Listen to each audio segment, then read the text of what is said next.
Right guys, Mike Crossfield here. In my hands today, I've got Mizuno MP5 iron, so 2015-16 current bladed iron, and I've also got Mizuno tour proven TP11, so a 20-year-old or so iron, both bladed, both Mizuno, exactly the same shaft in these, exactly the same length.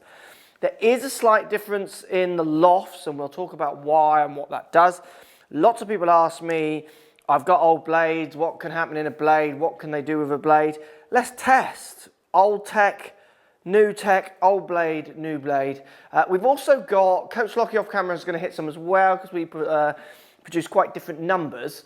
So it'll be interesting to see if it has an effect on him or me or neither. Let's test the old v the new.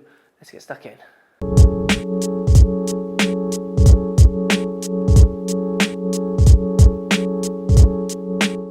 Right, so we're going to test the old v the new. Now, I used to game and was around very much at my kind of most enjoyable playing times around TP11 era. It is a beautiful looking bladed iron. When I compare it to MP5, it looks smaller in blade length, face size. There's definitely a bit of difference in the way the weight placement goes on these two irons. Let's hit a few shots with each and see how they come out with numbers to see if anything has changed over quite a long period of time. So we're going to start with the TP11. So if we can switch the data over to the TP11, and we're going to hit some shots with TP11 to start us off. Like I said, these have got exactly the same shaft in it, same lie. Basically, Mizuno sent me these two clubs made up to identical specs. Apart from, I've measured the lofts and they weren't the same, and we'll talk about why that is.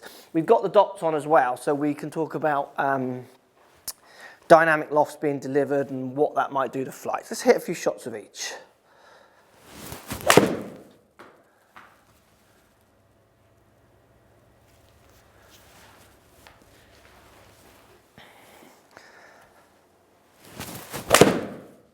I struck that one well, a little straighter. Feels good. It is fun hitting the old TP11. It's such a fun shape.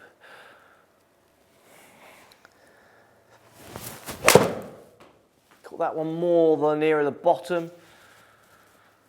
You can see it's lower. One more. Not a bad strike. Slightly higher on the face, that one. So that's 4. Let's now do 4 shots with the MP5. Right, so we're going to try the MP5. This iron obviously looks more modern. It looks bigger than TP11. It does, even though it's a blade, it looks, so I don't mean bigger as in figure, it's still thin and classic looking. It looks really nice. It just looks like there's more blade down by the ball, which does make me feel like out of the two, this one's going to be friendlier. Hard to measure that, but that's the feeling I get. So let's try 4 with this. Struck that okay, but I did push it. I felt like I left that face a little open to the path on that one.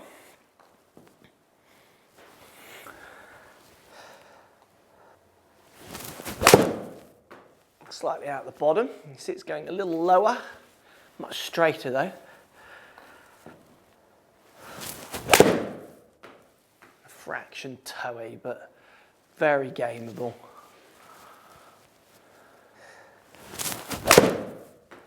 Hit that one nicely. Again, slightly bottomy, but it is. It'll be all over the direction. So let's look at the 4 of each of those two irons, see how they come out.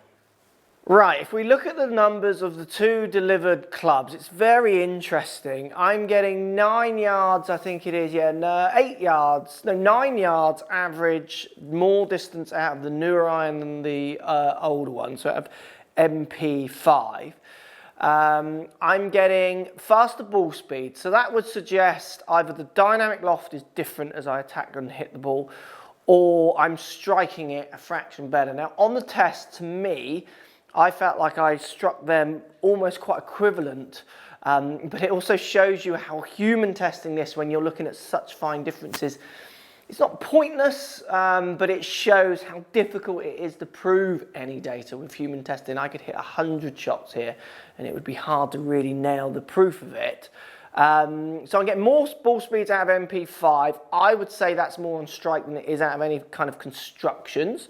Possibly Mizuno might say the grain flow forging and all those kind of things, it's a more kind of pure strike, delivering more consistent ball speeds is what they would often say.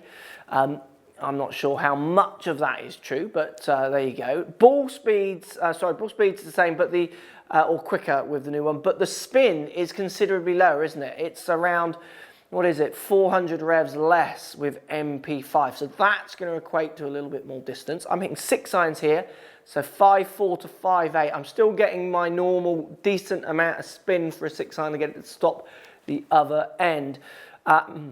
MP5, again, that's where a little bit of distance is coming. Also, can be strike. The peak height, it's higher.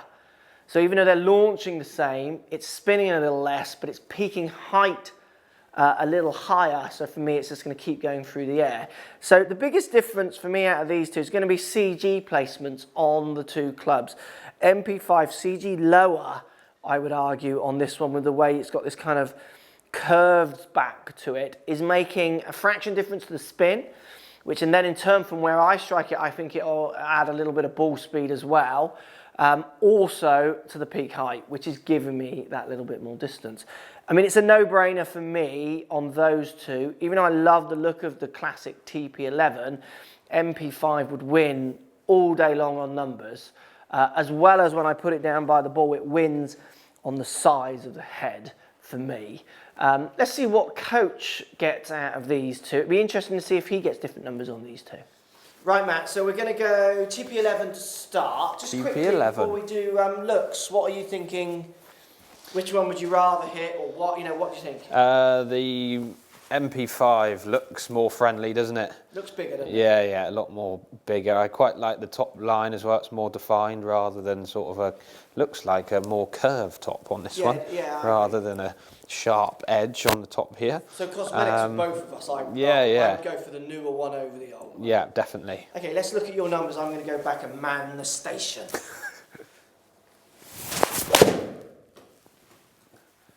Not too bad, just slightly up the left.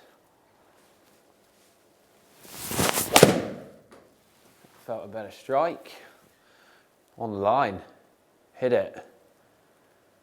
Oh. That was heavy.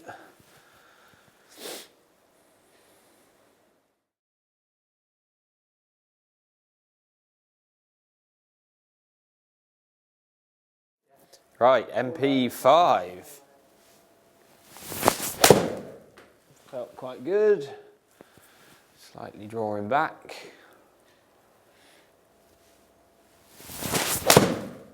Felt right.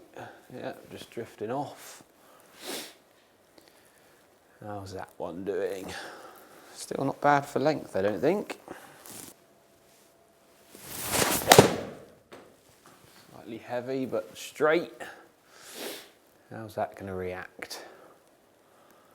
Slight loss of distance, I think. Yeah. That was a good strike. That's out there, I reckon. Long my ball. Right, Matt, so we're going to look at your data. We've got it up on the screen here. Interesting. You're very similar. You're launching the same within points of less than 0.1 or less than a degree. Yeah.